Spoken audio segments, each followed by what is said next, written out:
Indian premier ലീഗിന്റെ 2025 season ആരംഭിക്കാനിരിക്കെ പുതിയ നായകനെ പ്രഖ്യാപിച്ചിരിക്കുകയാണ് റോയൽ ചലഞ്ചേഴ്സ് ബാംഗ്ലൂർ.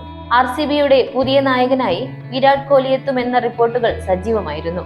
എന്നാൽ ഇപ്പോഴിതാ രജത് പട്ടിദാറിനെ നായകനാക്കി ടീം പ്രഖ്യാപിച്ചിരിക്കുകയാണ്. കഴിഞ്ഞ കുറച്ച് സീസണുകളിലായി ടീമിനൊപ്പം മികച്ച പ്രകടനം നടത്തുന്ന താരമാണ് രജത്. ഫഫ് ടു പ്ലസിസ് പടിയിറങ്ങിയതോടെ ആ സീറ്റിലേക്കാണ് ഇപ്പോൾ രജത്തിന്റെ വരവ്. കോഹ്ലിയുടെ രണ്ടാം വരവ് പ്രതീക്ഷിക്കുന്ന ആരാധകരെ നിരാശരാക്കിയാണ് രജത്തിന്റെ വരവ്. എന്നാൽ രജത് RCBയുടെ മികച്ച നായകനായി മാറാനുള്ള സാധ്യതകൾ ഏറെയാണ്. ഇപ്പോഴിതാ മുൻ RCB നായകനും സൂപ്പർ താരവുമായ വിരാട് കോഹ്ലി രജത്തിനെ നായകനാക്കിയതിനോട് പ്രതികരിച്ചിരിക്കുകയാണ്. RCBയുടെ പുതിയ നായകനായ രജത് പട്ടിദാറിനെ ആദ്യം തന്നെ അഭിനന്ദിക്കുന്നു, എല്ലാവിധ ആശംസകളും നേരുന്നു.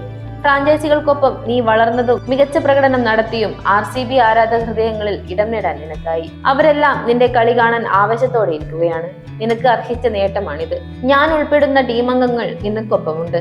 എല്ലാവിധ പിന്തുണയുമുണ്ട്. ഞാൻ നിരവധി വർഷം നിർവഹിച്ച റോളാണിത്. വലിയ ഉത്തരവാദിത്തമാണ് നിറവേറ്റാനുള്ളത്. നിനക്കുള്ള വലിയ അംഗീകാരമാണിത്. കൂടുതൽ കരുത്തിനായി നീ മാറുമെന്ന് ഉറപ്പാണ്. കഴിഞ്ഞ കുറച്ച് വർഷങ്ങളിലെ മികച്ച പ്രകടനങ്ങളോടെ ഇന്ത്യക്കായി കളിക്കാൻ അവസരവും ലഭിച്ചു. അവന്റെ പ്രകടനം വളരെയധികം മെച്ചപ്പെട്ടിട്ടുണ്ട് എന്നാണ് കോഹ്ലി രജത്തിനെ ആശംസിച്ച് വീഡിയോയിലൂടെ പറഞ്ഞത്. വലിയ മാറ്റങ്ങളോടെ ഇറങ്ങുന്ന മികച്ച താരനിരയാണ് ഇത്തവണ RCBക്കൊപ്പം ഉള്ളത്. ഇത് ടീമിന് ഗുണം ചെയ്യുമെന്ന് തീർച്ച. ബാറ്റിംഗ് നിരയിൽ വിരാട് കോഹ്ലിക്കും രജത്തിനുമൊപ്പം ഹിൽസാൾട്ട്, ജിതേഷ് ശർമ്മ, ദേവ്ദത്ത് പടിക്കൽ എന്നിവരുമാണുള്ളത്. Liam Livingstone, Krunal Pandya, Tim David, Jacob Bethell എന്നിവരും RCBക്ക് ഇത്തവണ വലിയ പ്രതീക്ഷ നൽകുന്നവരാണ്. Bhuvneshwar Kumar, Nuwan Thushara, Josh Hazlewood, Lungi Ngidi, Yash Dayal എന്നിവർ ബൗളിംഗ് നിരയ്ക്കും കരുത്തു പകരും. സമ്മർദ്ദ സാഹചര്യത്തിൽ തിളങ്ങാൻ സവിശേഷമായ കഴിവാണ് രജത്തിനുള്ളത്. കഴിഞ്ഞ കുറച്ചു വർഷങ്ങളിൽ ഇടയ്ക്കിടെ പരിക്കേൽക്കുന്നത് താരത്തിന് തിരിച്ചടിയായി മാറിയിരുന്നു. എന്നാൽ RCBക്ക് വലിയ പ്രതീക്ഷയുള്ള താരമാണ് രജത്.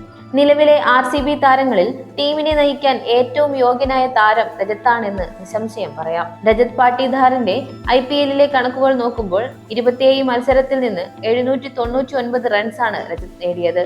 34.74 ശരാശരിയിൽ കളിക്കുന്ന രജത് 7 50യും ഒരു സെഞ്ചുറിയുമാണ് നേടിയിട്ടുള്ളത്. 112 റൺസാണ് ഉയർന്ന സ്കോർ. വിരാട് കോഹ്ലിക്ക് കീഴിൽ വീണ്ടും RCB കളിക്കുകയെന്നത് ശരിയായ രീതിയല്ല. ഏറെ നാൾ ടീമിനെ നയിച്ചിട്ടും കപ്പിലേക്ക് എത്താൻ കോഹ്ലിക്ക് സാധിച്ചിരുന്നില്ല. അതുകൊണ്ട് തന്നെ ഇത്തവണ രജത്തിന്റെ വരവിൽ പ്രതീക്ഷകൾ ഏറെയാണ്. RCBക്കൊപ്പം മികച്ച ബാറ്റിംഗ് പ്രകടനം നടത്താൻ ഇതിനോടകം രജത്തിന് സാധിച്ചിട്ടുണ്ട്. എന്നാൽ നായകസ്ഥാനം ലഭിക്കുമ്പോൾ എന്താവും അവസ്ഥയെന്നതാണ് കണ്ടറിയേണ്ടത്.